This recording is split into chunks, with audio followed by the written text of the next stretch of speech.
बरेली नगर निगम के ward number 34 Pratappur Chaudhary से पार्षद पद के कांग्रेस प्रत्याशी मोहम्मद हसन से आज हमारे संवाददाता ने उनके निवास स्थान पर मुलाकात कर खास बातचीत की।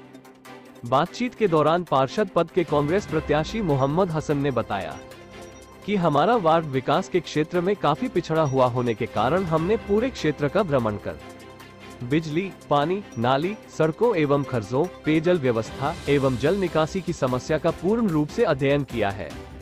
पार्षद पद के प्रत्याशी मोहम्मद हसन ने बताया, तमाम समस्याओं का अध्ययन करने के बाद क्षेत्रीय जनता के आह्वान पर हमने चुनाव में आने का निर्णय लिया है।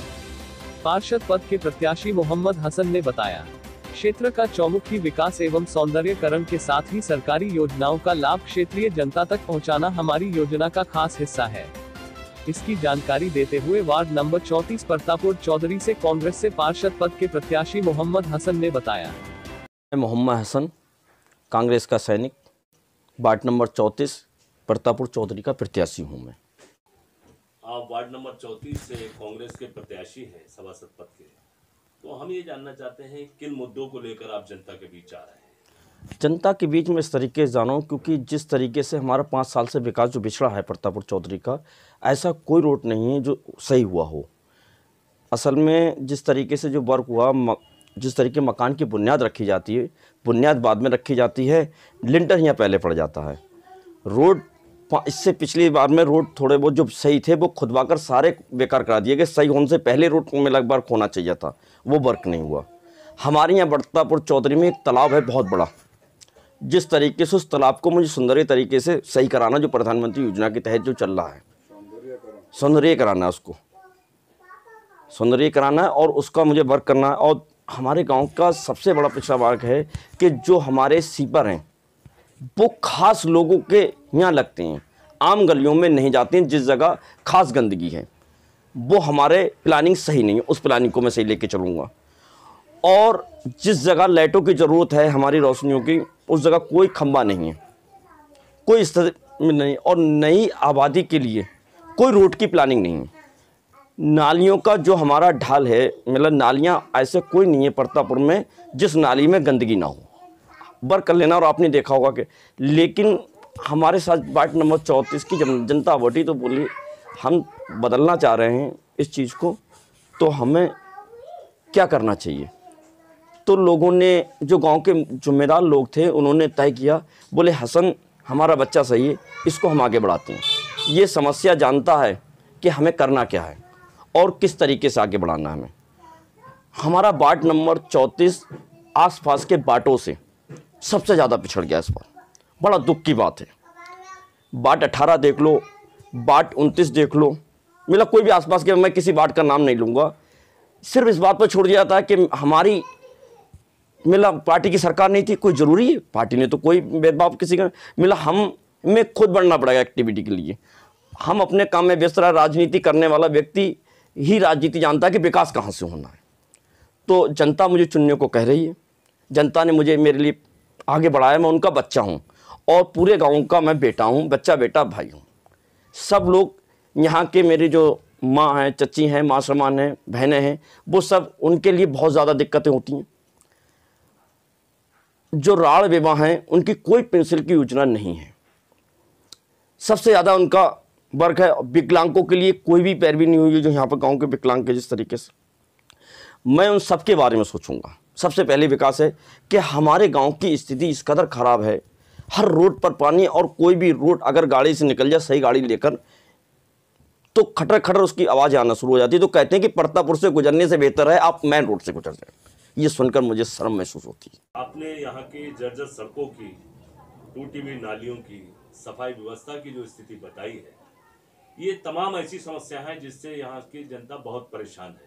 तो इस समस्या का समाधान आप किस तरह कराएंगे? समाधान तो जैसे कि मैं अपने पेशे से ठेकेदार हूँ, कुछ समस्या हम खुद पैदा करते हैं, कुछ समस्या हो जाती हैं। जैसे कि हमारे अगर जो रोड थोड़े बहुत जो सही थे, जिस तरीके से हम अगर जागरूक हों तो हम जानते हैं कि रोड जो पड़े हुए होते हैं, जैसे खुदाई पाइपलाइन की हो या गैस लाइन की हो, तो वो रोड वही कंपनी करा कर सही देती है। हम रोड सही नहीं करा, हम जागरूक नहीं। संविधान के अनुसार जो भी कंपनी रोड तोड़ेगी तो उसकी जिम्मेदारी होती है सभासद की वो सही करा कर दे।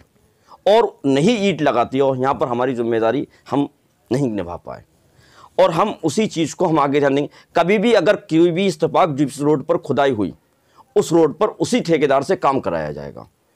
सबसे पहले किसी भी वक्त पर काम हो, हम मकान की प्लानिंग बनाने से पहले तो हमें उसका पहले बुनियाद बनना पड़ती है। हमें रोड पड़वाने से पहले वहाँ की लाइन चेक कर लेना चाहिए कि पानी लाइन है नहीं, गैस लाइन है नहीं, उसको पड़वाने के बाद रोड पड़वाना चाहिए।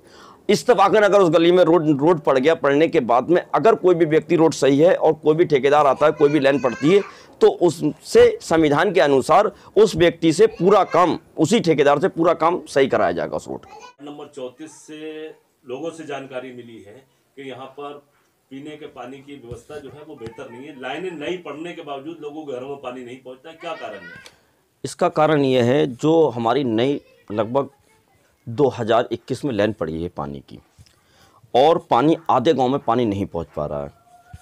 इसका कारण यह है कि जिम्मेदारी जिस तरीके से सभासद की है, काम देखना चाहिए सही हुआ है नहीं है, किन घरों में पानी पहुंच रहा है नहीं पहुंच रहा है। असल में मैंने पता किया तो पानी पूरा खोला नहीं जा रहा है, क्योंकि रोडों पे पानी लेने सही मतलब काम वर्क नहीं हुआ है।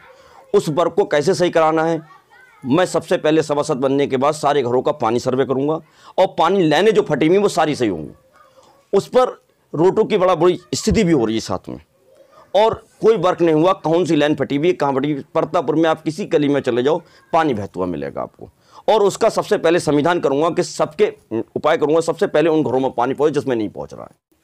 आपको वार्ड नंबर 34 में लोगों से जानकारी मिली है कि पथ प्रकाश, जिसे स्ट्रीट लाइट व्यवस्था कहते हैं, वो बहुत खराब है। अधिकतर गलियों में अंधेरा है, तो क्या कारण है कि ये अंधेरा रहता है, और अगर आप पार्षद बनते हैं तो किस तरीके से इस व्यवस्था को बेहतर करेंगे? अगर वार्ड नंबर 34 में लगभग 200 खंभे हैं, तो मुश्किल से उसमें 50 लाइटें लगी हुई हैं, और 50 लाइटों में 30 लाइटें ख़राब हो गई हैं, और गलियों में तो अक्सर लाइटें नहीं लगी हुई हैं। जिस तरीके से अगर गली में किसी में लाइटों को, पहले सारे खंभों पर मैं लाइटों का काम करूंगा, जिससे कोई अंधेरे में बरसात के टाइम में किसी को कोई दिक्कत ना हो। दूसरा काम मेरा ये होगा, जिन पतली गलियों में लाइटें नहीं हैं, जो बहुत परेशान होते हैं, शिकायतें करते हैं हमारे यहाँ लाइट नहीं, तो उनके इन खंभे पर सही जगह लोकेशन देखकर, उनके घर पर परमिशन लेकर एंगल लगवा कर मैं लाइटें लगवाऊँगा। और मैंने स्थिति ईद के टाइम में देखी, मैंने 15 रमजान को मैंने नगर निगम में अपनी लेटर देकर शिकायत कर लाइटें सही करवाई थी, चांदार बार दिन सही हुई थी। मैं जानता हूं काम कहां से सही होगा, और इस तरीके से मैं सारे कामों पर ध्यान दूंगा वार्ड नंबर 34 पर। के क्षेत्र में देखा गया है कि सफाई व्यवस्था की स्थिति बहुत खराब है। जगह जगह कूड़े के ढेर हैं, नालियां चौक हैं, गलियों में पानी भरा हुआ है। इस व्यवस्था को आप कैसे बेहतर करेंगे? असल में ये बात सही है कि सफाई व्यवस्था की स्थिति अच्छी नहीं है। यहाँ पर सभासद की ये जिम्मेदारी होती है, स्ट्रीट लाइट सफाई की और पानी लाइन की सारी।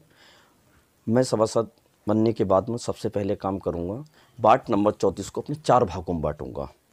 4 भागों में बांटने के बाद में वहाँ के जो स्थायी लोग होंगे जिम्मेदार, उन पे जिम्मेदारी सौंपूँगा कि अपने अपने जोन को संभालें, और अगर ज़रूरत पड़ती है सफाई कर्मचारी कम है तो मैं नगर निगम से बढ़वाऊँगा यहाँ पर।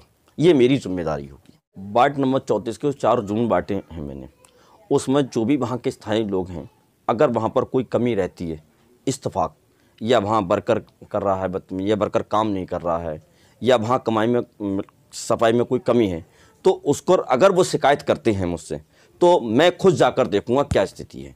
वहाँ कर्मचारी कम है या कहीं बार सफाई गंदगी ज़्यादा है, तो वहाँ पर बढ़ाऊँगा मैं कर्मचारी। और इसको मेरे सभासद होने के बाद नाते, कोई भी हो सभासद वार्ड 34 का, मैं सभासद होने के बाद उसकी जिम्मेदारी सभासद की होती है कि किसी भी मोहल्ले में सफाई रहना जाए, पतली गली हो या चौड़ी हो, सारी गलियों में वर्क होगा सफाई का। वार्ड नंबर 34 के लिए आपका कोई ड्रीम प्रोजेक्ट है? जी हाँ, बहुत खूब, आपने बहुत अच्छी बात पूछी। मेरा सबसे पहला सपना है कि हमारे वार्ड नंबर 34 में तालाब है, और उस तालाब में गंदगी बड़ा बुरी स्थिति होती चली जा रही है। उसका मुझे सौंदर्यीकरण कराना है, और खूबसूरत एक झील सा बनवाना है, जिसमें वहाँ पर आसपास के गांव के क्षेत्र के लोग देखें कि हाँ कुछ बना है। और उसकी स्थिति होती चली जा रही है, और हमारी सरकार की भी योजना है कि सौंदर्यीकरण तालाबों का होना चाहिए। तो इस पर सबसे पहले मेरा फोकस होगा कि हमारा तालाब बहुत खूबसूरत, जो गंदगी ढेर बोला जाता है उसको मैं सुंदरीकरण बना सकूं, ये मेरा अपना ख्वाब है। मेरा इसमें एक सपना और है कि जो हमारे गांव बच्चे, जो हमारे छोटे भाई जो तैयार हो रहे हैं, उनको खेलने का एक मैदान नहीं है यहाँ पर आसपास में। अगर मैं सभासद बनता हूँ तो सबसे पहले बोर्ड में ये प्रस्ताव पास कराऊंगा मैं कि एक मैदान होना चाहिए। नगर निगम की जगह है या नहीं ये तो मौजूदा परिषद को मालूम होगी। अगर जगह नहीं है तो बोर्ड में ये प्रस्ताव पास कराऊंगा, फिर प्रशासन को भिजवाऊंगा, प्रशासन शासन में जाएगा। ये मेरा सपना है। वहाँ से हो सकता है ये बहुत आसान हो जाए, क्योंकि इसमें सरकार की भी योजना है कि बच्चों के लिए एक मैदान हर वार्ड में होना चाहिए खेलने के लिए। ये मेरा अपना सपना, निजी सपना है। अगर पूरा हो, सभासद बनने के बाद पूरी कोशिश करूँगा इसके लिए। असल में वार्ड नंबर 34 मेरा एक परिवार है, मैं उसका एक सदस्य हूँ, और किसी का भाई, किसी का बेटा, किसी का भतीजा हूँ। और मैं उन सबसे अपील करना चाहूँगा, अगर मैं सभासद बनता हूँ तो इन सारी बातों पर खरा उतरने की कोशिश करूँगा। और वार्ड नंबर 34 की जनता चाहती है इस बार कि विकास वाला आदमी चाहिए, जो विकास करा सके और हर तरीके से।